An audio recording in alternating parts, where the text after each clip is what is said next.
उनके द्वारा उपदेशित प्रारंभ में कल्याणकारी, मध्य में कल्याणकारी और अंत में भी कल्याणकारी सद्धम्म, और ऐसे सद्धम्म का आचरण करने वाला पूजनीय वंदनीय संसार के प्राणियों के लिए पुण्य का क्षेत्र भिक्षु संघ, वर्तमान में उपस्थित भिक्षु संघ, इन तीनों रत्नों को वंदन करते हुए और जिनके उद्देश्य से आज आप सभी इकट्ठे हुए हैं, उन बाबा साहब के प्रति अपनी कृतज्ञता व्यक्त करते हुए जिन्होंने बड़े परिश्रम पुरुषार्थ के साथ इस भारत का भविष्य लिखा, उनके श्रेष्ठ कार्यों को स्मरण करते हुए उनका अनुमोदन करते हुए श्रद्धावान उपासक उपासिका बहनों के प्रति मंगल कामनाएं। श्रद्धावानों,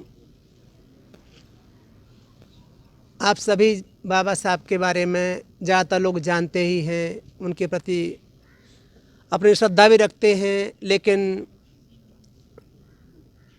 समाज, भगवान बुद्ध कहते हैं, इस जगह वाली में आता है, यो बसस्तंग जीवे अपसंग धम्ममुत्तमं एकाहंग जीवतं से यो पसतो धम्ममुत्तमं। कोई व्यक्ति 100 साल का जीवन भी जिए, उत्तम धर्म को ना समझते हुए, जो दुख से बाहर निकालने वाला है, कल्याण करने वाला है, ऐसे सद्धर्म को ना समझते हुए कोई व्यक्ति 100 साल का जीवन भी जीता है, उसका जीवन व्यर्थ है। उसकी अपेक्षा एक दिन का जीवन ही श्रेष्ठ है उस व्यक्ति का जो उत्तम धर्म को जानता है। ऐसे ही भगवान बुद्ध की शिक्षाओं को बाबा साहब ने समझा। निश्चित रूप से आप पहले से जानते हैं, पढ़ते समय उनको जब केलुस्कर जी ने अपनी कोई किताब दी, भगवान बुद्ध के जीवन चरित्र जीवन के संबंध में लिखी हुई किताब दी, तो उसको पढ़ करके बाबा साहब भगवान बुद्ध की शिक्षाओं से निश्चित रूप से प्रेरित थे, उत्साहित थे। और ये उनके बीच जो, क्योंकि बुद्धों के बारे में जो व्यक्ति पढ़ लेता है, जो समझ लेता है, उनकी चर्या के बारे में जो जान समझ लेता है, ठीक से समझ लेता है, वो सुख शांति जैसे चैन की नींद नहीं सोता।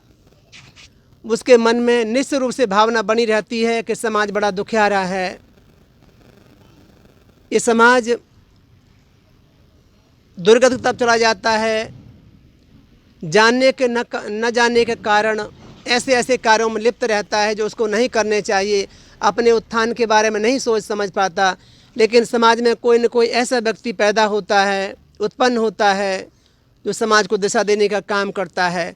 भगवान बुद्ध ने भी संसार में जो अविद्या रूपी अंधकार, उसको दूर करने के लिए बड़ी पुण्य पारमिताएँ पूरी करते हुए समृद्धि प्राप्त की और समाज को दुख से बाहर निकलने का रास्ता बताया।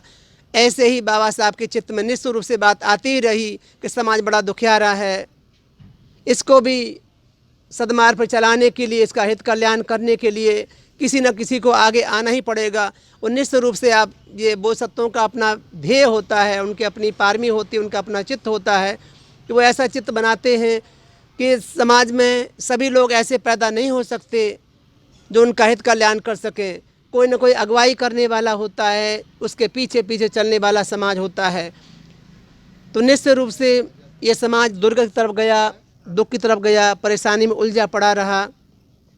उसको दुख से बाहर निकालने के लिए बाबा साहब ने परिश्रम पुरुषार्थ किया और इस देश में जो 2 सबसे बड़े काम किए, एक तो भारतीय संविधान, जिसकी वजह से मनते जी बार बार कहते रहते हैं कि बाबा साहब का खाते हो।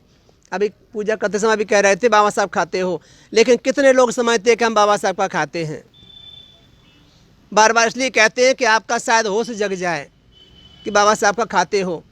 भले ही तुम्हारे माता पिता ने तुम्हें पैदा किया हो, आपके पूर्वजों को भी माता पिता ने पैदा किया था, लेकिन उनकी स्थिति क्या थी और आज आपकी स्थिति क्या है, तो आप इस बात को समझ रहे हो कितना अंतर है। तो उनकी पुण्य पारमी, उनके परिश्रम पुरुषार्थ का ही खा रहे हो, निश्चित रूप से ये उनके पुण्य का खा रहे हो। लेकिन समाज कितना पीछे है ये भी आप जानते हैं, समझना चाहिए। व्यक्ति उलझा भटका रहता है और वो ये नहीं समझ पाता कि जो रास्ता हमें किसी महापुरुष ने बना के दिया है, बड़े सोच समझ करके विचार करके दिया है, हमारे हित कल्याण के लिए दिया है, यदि हम उस पर नहीं चलेंगे, नहीं समझ पाएंगे उसको, या उसको यूं ही हम जैसे कोई घर हो जर्जर हो रहा हो, उसकी देखरेख नहीं करोगे, मरम्मत नहीं करोगे तो घर भी नष्ट हो जाता है। और समाज में ऐसे लोग पैदा हो जाते हैं जो अपने घर को आग लगा करके और उसको बाहर खड़े होकर जलता हुआ देखना चाहते हैं, जलता हुआ देखते रहते हैं और ये सोचते रहते हैं कोई बात दूसरा घर बना लेंगे और ये जल जाएगा तो दूसरा घर बना लेंगे, ऐसा सोचते रहते हैं। लेकिन घर बनाना इतना आसान नहीं होता। और समाज को सही रास्ते पर लगाने के लिए, उसका हित कल्याण करने के लिए पूरे देश की ऐसी घटना बना देना ये संभव आसान नहीं है। और आज समाज में या देश में ऐसे लोग पैदा हो गए हैं जो भारतीय संविधान रूपी घर की बात कर रहा हूँ मैं, आप समझ रहे होंगे शायद, उसको जलाने, उसको नष्ट करने, उसको जो उसकी स्थिति है उसको बदलने के लिए प्रयत्न करते रहते हैं। ये अभी समाज नहीं जानता, ये देश नहीं जानता कि इसको बदलने से कितनी बड़ी हानि हो सकती है, कितना बड़ा नुकसान होगा इस भारत का। इस बात को नहीं समझते। हम दूसरा बना लेंगे, दूसरे ऐसे नहीं बनते। बुद्ध की शिक्षाओं के अनुसार जो जीवन जीता है, उस पर चलता है, उनको पढ़ता समझता है, जब वो कोई महापुरुष ऐसी घटना बनाता है, ऐसा संविधान, ऐसी कोई स्थिति देश का कानून बनाता है, तो उसमें सबका हित कल्याण छुपा रहता है। तो अभी समाज इसलिए नहीं इस लायक बन पाया है कि उसको महत्व दे सकता, महत्व उसका समझ पाता।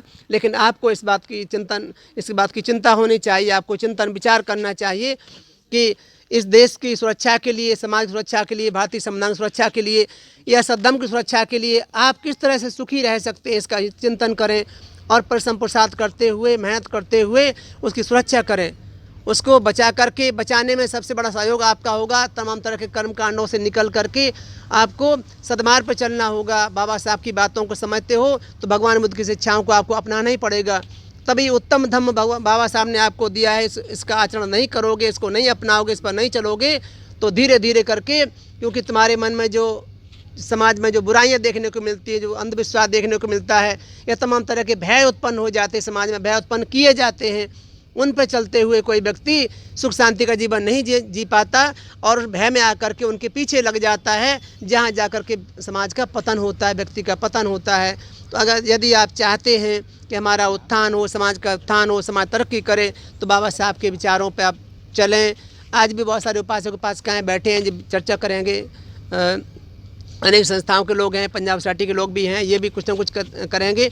लेकिन मैं इतना ज़रूर कहना चाहूँगा कि अपने आचरण को अपना आत्मचिंतन करने का समय है। आज बाबा साहब की पुण्यतिथि है, इस पुण्यतिथि पर अपना चिंतन मंथन करना चाहिए, समाज को मूल्यांकन करना चाहिए कि हम कहाँ खड़े हैं, हमारी स्थिति क्या है। हर व्यक्ति को अपने गिरेबान में झांक के देखना चाहिए कि बाबा साहब के लिए हमने कितना त्याग किया है, हम कितना कर रहे हैं या कितना हमें करना चाहिए था। जो धन संपत्तियां देख करके अपनी संतानों को गले में लटकाए घूम रहे हैं, उनको एक दिन संतानें भी नहीं बचेंगी अगर तुम त्याग नहीं करोगे। इसलिए समाज को आगे बढ़ाना है तो अपनी संतानों का त्याग भी करना चाहिए। तुम्हें अपनी संतानों आगे लेकर के आओ। मैं भी किसी की संतान हूँ, सारे लोग किसी न किसी की संतान हैं। अगर बाबा साहब के धम्म को बचाना चाहते हो, उनके संविधान को, उनकी समाज को, उनकी शिक्षा या उनके उद्देश्य को बचाना चाहते हो, तो तुम्हें खुद त्याग करना पड़ेगा। कोई आगे नहीं आना चाहता, अपनी संतान नहीं देखना चाहता। इस कोरोना से चाहे सारे मर जाते, कोई किसी को चिंता नहीं है। रो ले तो 2-4 दिन, मेरा बेटा कोरोना से मर गया, बेटी कोरोना से मर गई, ऐसे करके। लेकिन समाज के उत्थान के लिए कोई नहीं त्यागना चाहता। तो बाबा साहब का मिशन ऐसे ही बच जाएगा। आज आके जला दिया, 6 दिसंबर को आके फूल माला कर लिया, थोड़ा सा याद कर लिया, 14 अप्रैल को और कर लेंगे, बाकी बैठ जाएंगे। बाबा साहब रात दिन सोए नहीं ठीक से, और हम लोग समाज खर्राटे मार के सोता है, 2 दिन आकर के काम कर लेता है, सोच लेता सब कुछ हो जाएगा। तो आपको विचार करना चाहिए, अच्छे से विचार करो। समझदार लोग यहाँ इकट्ठे हुए हैं, उनको विचार करना पड़ेगा। और समाज में जा कर के जो समाज में जाते हैं उनको विचार करना पड़ेगा कि समाज का उत्थान कैसे हो, तरक्की कैसे हो, ये सद्धम्म या बाबा साहब की विचारधारा कैसे आगे बढ़े, कैसे जो है ना हम तरक्की कर सकते हैं। इस पर विचार तुम्हें बहुत गंभीरता से करना पड़ेगा और आगे आना पड़ेगा, नियमित रूप से आना पड़ेगा। और इसको आगे बढ़ाने के लिए आपको सब कुछ करना पड़ेगा। आज देश के हालात तुम देख रहे हो, ये भारतीय संविधान लागू होने पर स्थिति है। अगर भारतीय संविधान ना होता तो क्या स्थिति होती, विचार करके देख लेना।